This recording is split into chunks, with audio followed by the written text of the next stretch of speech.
Guys, kain tayo ng saging guys, no? Maliban sa grapes, kumain tayo ng saging. No? Isang piraso kada kain, pwede na. Yan ang panghimagas. Isang piraso lang sa isang kain. Bago matulog, kumain ng saging. Alam mo yung saging, ha?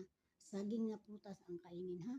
Alam mo na yun, yung isang saging, wala na yun.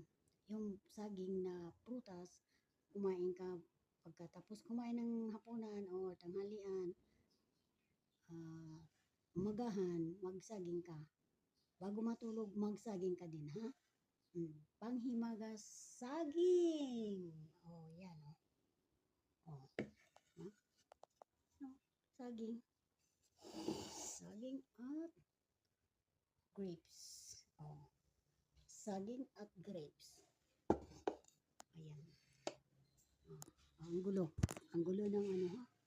Ang gulo ng video natin. Magulo. Kaya walang nagustuhan. Magulo yung video natin.